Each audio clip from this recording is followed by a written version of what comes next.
It's going to be approved that the SEC is going to get 58%. SEC and the Big Ten is going to get 58% of the revenue share. We talked about this. If you haven't seen it, go read the report and go see it. But the ACC, Big 12 get, what was it, Joe? Somewhere around 28%, and then 10% for Notre Dame or anybody else that's in the playoff.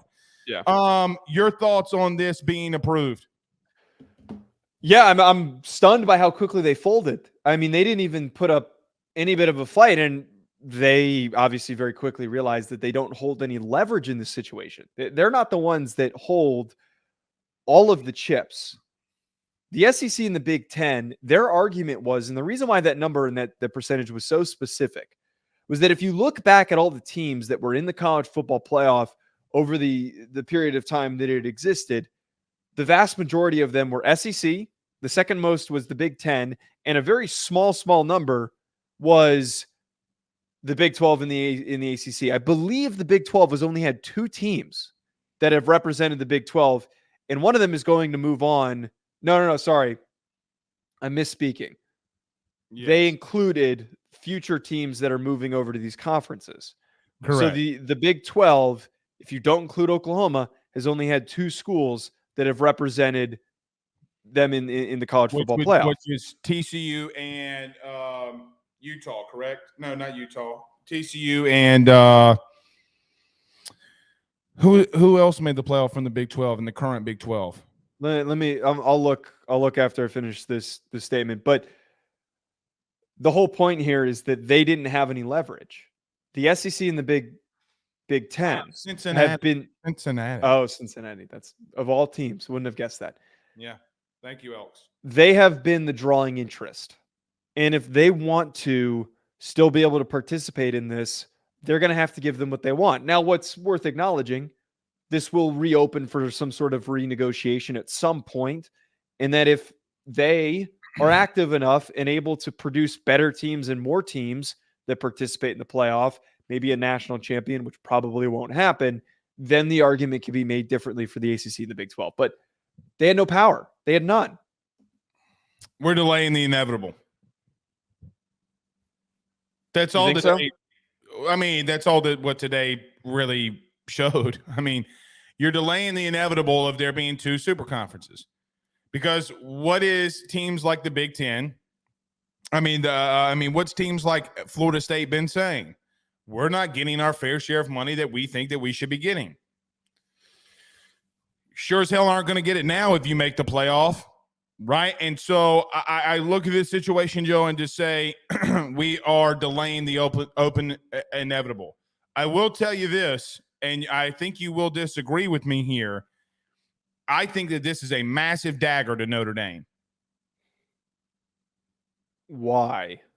Because everybody's going to get more percentage of playoff revenue money than you will.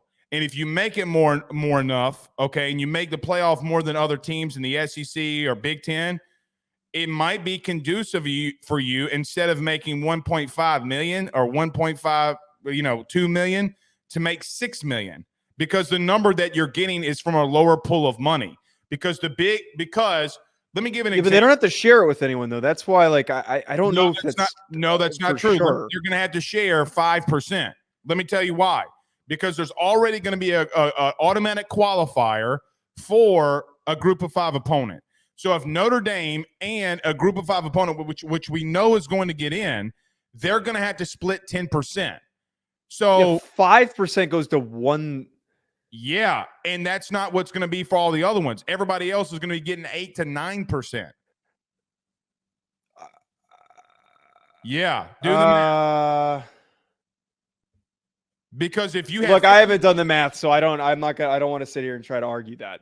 So I'm not going to agree, but I'm not going to disagree, because I haven't. I'd like to sit and try to map out if that's actually true or not. You might be right. I'm just reading the report that I read. So if that's the truth, okay, then Notre Dame might need to get in a conference.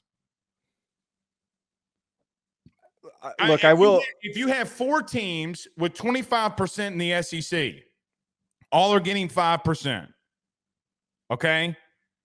Notre Dame is projected, per Pete Nakos from On3. Yeah. that it would be projected that Notre Dame at minimum would have to split 10%, which could be lower if they don't get out of the first round. I will say that there's a new athletic director, and he has a broadcasting background at NBC. I'm not going to sit here and go as far as to say that they're going to join a conference, but I wouldn't be surprised if that. Let me kind of pivot this a little bit. I think to your point that we're delaying the inevitable, the two biggest cogs for the inevitable happening is Notre Dame joining a conference and Florida State leaving the ACC. Oh, that is.